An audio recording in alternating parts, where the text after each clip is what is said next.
Hey, welcome back. Today we are taking a look at the TRS Ripper. So this interesting little tool, the name on it is kind of a decoy. It's actually a self-defense weapon. We've engraved gas shutoff key on it so that it doesn't look suspicious.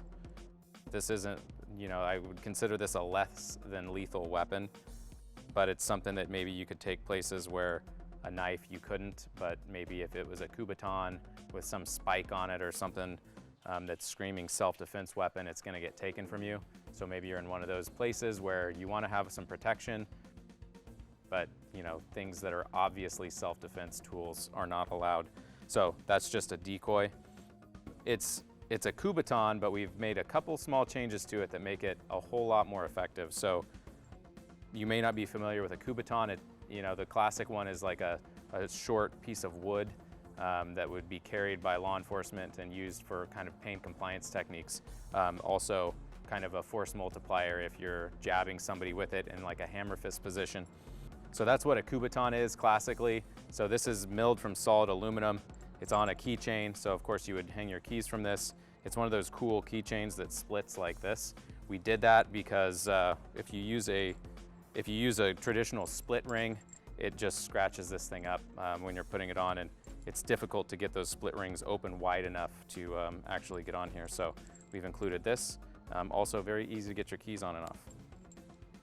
So the way that you would maybe handle this, you can grab it this way. I like to put my thumb over the top, and it gives you just enough sticking out of the end that it's just gonna multiply the force of you popping somebody with it. The thing that you'll probably notice is this notch that's been cut out of it. Very nifty little tool that we've added to this.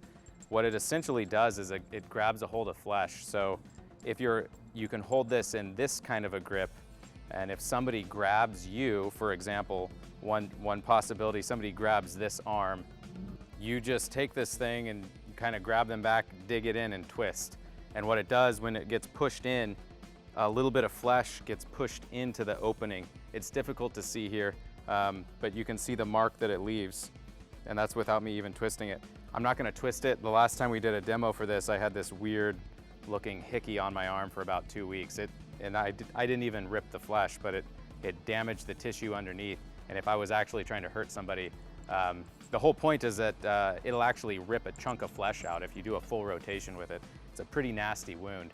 Definitely the kind of thing where, just to back up, obviously keeping somebody at a distance with like an impact kind of hit is gonna be your best bet with this. But if somebody's in close or they're on top of you already, you don't have room for that kind of thing. And the advantage that this gives is that you don't have to use a lot of force to push this against the flesh and twist. A child could use this. I mean, you could be on your back with, a 200-pound person on top of you, and whether you're getting it into their neck or it could be even on the face, forearms, it could be on their leg, wherever it is, it hurts bad, and it will take a chunk of flesh out. So it's kind of cool because it gives you the use of a kubaton where you're doing striking techniques. Also, you can use it, there's a lot of different techniques with a kubaton that are sort of pressure point pain compliance, where you dig this into certain areas around the body. And of course, those can be used with this. And then you have the added advantage of this notch cut out that I'm not gonna do it again because these marks, you'd think these would go away very quickly. They stick around for a while.